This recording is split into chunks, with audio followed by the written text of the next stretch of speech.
नाशिक शिक्षक पदवीधर मतदारसंघात उमेदवारी अर्ज दाखल करण्याच्या शेवटच्या दिवशी उमेदवारी अर्ज दाखल करण्यासाठी आलेल्या उमेदवारास विद्यमान आमदारांनी आयुक्तालयातच मारहाण केल्याचे आरोप अपक्ष उमेदवार विवेक कोल्हे यांनी केले असून या घटनेमुळे शिक्षक मतदारसंघात एकच खळबळ उडाली आहे। मात्र आमदार किशोर दराडे यांनी सदर आरोप फेटाळले आहे। नामसाधर्म्य उमेदवार अर्ज दाखल करीत असल्याने सदर हल्ला झाले असल्याचे बोलले जात आहे।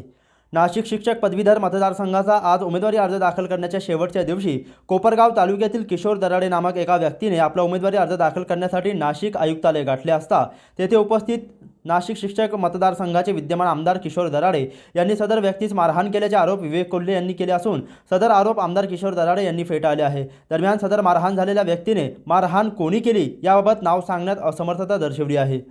दरम्यान नाशिकचे लोण कोपरगावात पाहायला मिळाले असून मारहाण झालेली व्यक्ती कोपरगावची असल्याने आमदार नरेंद्र दराडे आणि कुणाल दराडे यांनी कोल्हे यांचे परंपरागत विरोधक असलेले आमदार आशुतोष काळे यांच्या यंत्रणेशी संपर्क साधून सदर कोपरगाव येथील किशोर दराडे नामक व्यक्तीच्या कुटुंबावर दबाव आणण्याचा प्रयत्न केला असल्याची चर्चा उपस्थितांमध्ये रंगली होती। दरम्यान सायंकाळी उशिरापर्यंत कोपरगाव येथील साई तपोभूमी येथील आमदार काळेंच्या कार्यालयात काळे समर्थक तसेच आमदार नरेंद्र दराडे व त्यांचे समर्थक आणि साईबाबा कॉर्नर परिसरात विवेक कोल्हे समर्थक मोठ्या संख्येने जमले असल्याने नागरिकांमध्ये विविध चर्चा रंगत होत्या।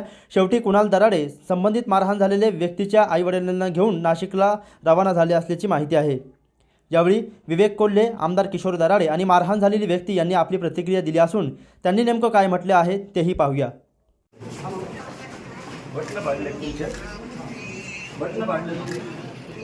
कस काय असं लोकशाहीमध्ये प्रत्येकाला फॉर्म भरायला अलाउड आहे। कोणी भरला तरी अशी दमदाटी कस काय चालणार सर? आमदार जर अशी दमदाटी करायला लागले तर कस काय होणार?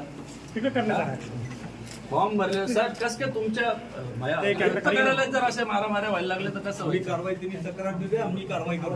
लगेच आम्ही कोण नाही म्हटलं दिलं नाही मी दिलं का नाही?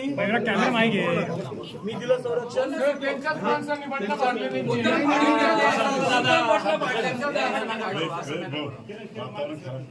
बरं आपण एक काम करा बाहेर जाऊया कार्यालयाच्या बाहेर प्रोटेक्शन मी देतो ना मी तो आहे मी आहे सर माझ्या भरोशावर मी आहे ऑफिसर घरपर्यंत पोहोचला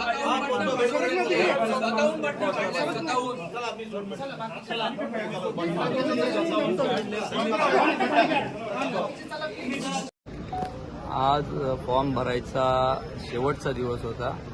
मी उमेदवार म्हणून माझ्या काही कामानिमित्त या ठिकाणी निवडणूक निर्णय अधिकाऱ्यांकडे आलेलो होतो, परंतु इथं आल्यावर माझ्या निदर्शनात आलं की या ठिकाणी एक अपक्ष उमेदवार त्यांना धक्काबुक्की होती आहे।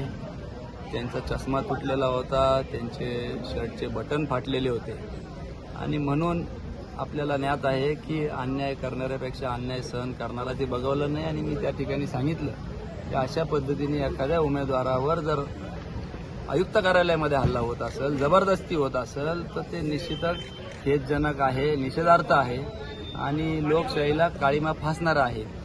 आणि अशा वेळेस आपण सगळ्यांनी बघितलं की त्या उमेदवारावर दडपण आणून काहीतरी विशिष्ट त्याला दडपशाही करून त्याला अडचणीत आणत होते।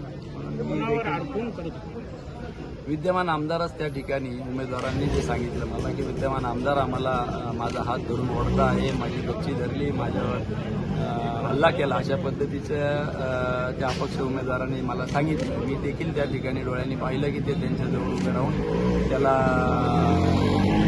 या ठिकाणी दबाव आणत होते आणि हे खेदजनक आहे। हे शिक्षक मतदारसंघ आहे जिथं वैचारिक बैठक असते, विचारांची देवाणघेवाण घेतली जाते। अशा मतदारसंघामध्ये एका विद्यमान आमदारांनी अशा पद्धतीची वर्तणूक करणं हे निश्चितच लाजवणारी घटना आहे। त्या माणसाच्या जीवाला सुरक्षा जीवाचा धोका आहे, तुम्ही त्या सुरक्षेची मागणी केली आहे का किंवा त्याच्या घरापर्यंत पोहोचवण्यासाठी? मी मागणी करण्यापेक्षा त्या उमेदवारांनीच मागणी केलेली आहे। किंबहुना उमेदवार असू, मी असू, गरीबातला गरीब असू, सुरक्षा देणं हे सरकारचं किंवा या कायदा व्यवस्थेचं काम आहे। असं जर चाललं तर या ठिकाणी निवडणुकीमध्ये कोणीच उमेदवारी अर्ज दाखल करणार नाही आणि दडपशाहीच्या जीवावर हे बिनविरोध किंवा अपक्ष निवडणुका होतील। लोकशाहीच्या दृष्टीने योग्य नाही। त्यांचा असा आरोप होता की त्यांनी स्वतःनीच बटणं तोडून घेतले। आता असं मला वाटत नाही, हे सगळं राजकीय सावरासावर आहे। कारण की आपल्याला ज्ञात आहे की आपल्या मीडिया पर्सनला देखील त्या ठिकाणी आज जाऊ देत नव्हते, आतून लॉक लावलेलं होतं आणि अशा परिस्थितीमध्ये आज कोणी बघायला नव्हतं। पण आता ते काही सांगतील, परंतु मी स्वतः त्या ठिकाणी उपस्थित येत्या असल्याने काही दिवसात पण त्याला त्रास होऊ शकतो, त्याला मारहाण होऊ शकते.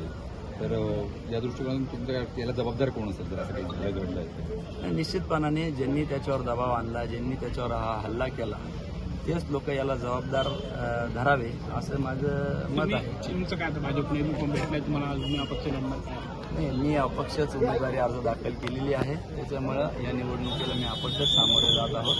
त्याच्याबद्दल काही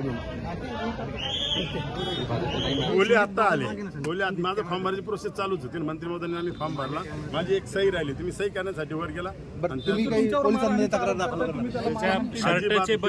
मीडिया समोर सांगितलं मला कोणी मारलं, कोणाच्या माणसाने मारलं, पण मी नाव सांगू शकत नाही असं ते स्पष्ट सांगितलं. तक्रार करणार आहात का अजिबात भाऊबंदावर कुठे तक्रार करतात ते तुमच्या विरोधात करतायत? ते आज 50 करू दे, मला काय अडचण, मी काही केलंच नाही त्यांना काय.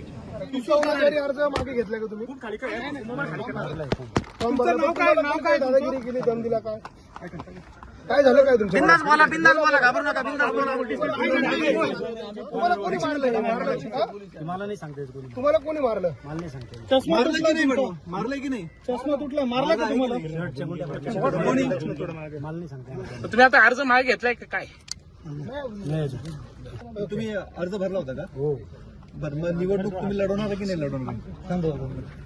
लढवणार. मागे पण मग काय झालं नेमकं इथे? काय घटना घडली होती? काय नाही, फक्त शेवटच्या कोणी केलं? कोणी मला नाही सांगते ना. हा, पण किती लोक होते? 5-6 लोक. तुमचा कोणावर आरोप आहे? कोणाच नाही ए, तुम्ही कोणाशी चर्चा पण करत होते? एका उमेदवाराशी बोलत पण होता तुम्ही मगाशी? होतो ना. हा, मग काय झालं ते? काय संवाद होता? काही नाही, आमचं चालू होतं. हा, काय चालू होतं? कशावरून उमेदवारी अर्ज? तुम्हाला कोणी दमबाजी केली आहे का? दमबाजी केली का? तुम्हाला काही तुमच्या बोलण्यामध्ये भीती दिसते? दरम्यान नाशिक शिक्षक मतदारसंघात अपक्ष उमेदवार आपला उमेदवारी अर्ज दाखल करीत असेल तर विद्यमान आमदारांनी याला खरंच विरोध केला का? विरोध केला असेल तर का केला? लोकशाहीमध्ये सर्वांना निवडणूक लढण्याचा अधिकार असताना दबाव तंत्राचा वापर कशासाठी? असे अनेक प्रश्न शिक्षकांसह जनतेमधून उपस्थित केले जात आहे. दरम्यान आता या प्रकरणाला पुढे काय वळण मिळते याकडे आता सर्वांचे लक्ष लागले आहे.